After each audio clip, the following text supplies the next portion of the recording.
చాలా మంది భారతీయులు ఉపాధి నిమిత్తం అమెరికా, బ్రిటన్, జర్మనీ సహా పలు దేశాలకు వెళ్తుంటారు. పెద్ద పెద్ద ఉద్యోగాలు మాత్రమే కాక పలు రకాల సేవలు అందించడం కోసం కూడా విదేశాలకు వెళ్తుంటారు. ఈ క్రమంలో బ్రిటన్ ప్రభుత్వం విదేశీ వలసదారులకు భారీ షాక్ ఇచ్చింది.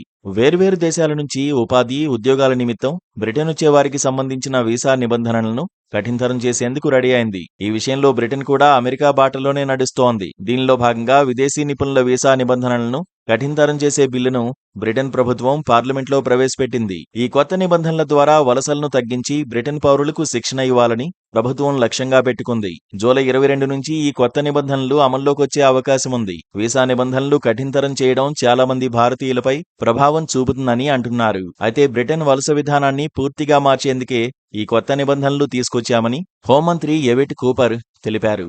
వలసలను క్రమబద్ధీకరించి తమ పౌరులకు ఉద్యోగావకాశాలు కల్పించుకునేందుకే ఈ నిబంధనలు అని ఆమె తెలిపారు.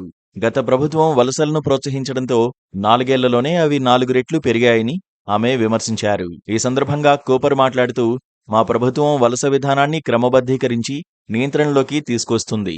బ్రిటన్ పౌరులకు నైపుణ్య శిక్షణ ఇచ్చి విదేశీ వలసలను తగ్గిస్తాం. ఉద్యోగుల నైపుణ్యాలకు విలువిస్తాం.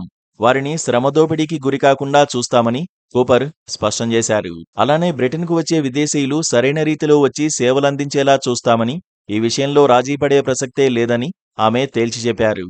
ఈ ఏడాది మే నెలలో బ్రిటన్ ప్రభుత్వం కొత్త వీసా నిబంధనల గురించి ఒక శ్వేతపత్రం విడుదల చేసింది. ఇప్పుడు వాటిని చట్టంగా మార్చేందుకు పార్లమెంట్లో ప్రవేశపెట్టారు. పార్లమెంట్ ఆమోదం తర్వాత జూలై 22 నుంచి ఈ నిబంధనలు అమల్లోకి వస్తాయి. దీని ప్రభావం భారతీయులపై ఎక్కువగా ఉంటుంది.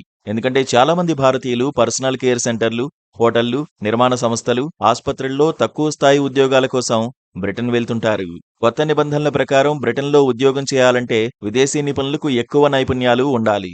తక్కువ జీతం వచ్చే ఉద్యోగాలను విదేశీయులతో భర్తీ చేయకూడదు.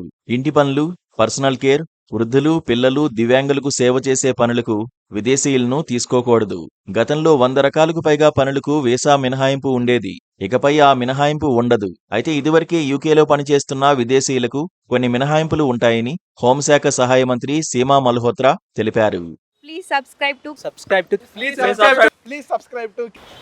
to KTV Telugu. KTV Telugu. KTV Telugu channel.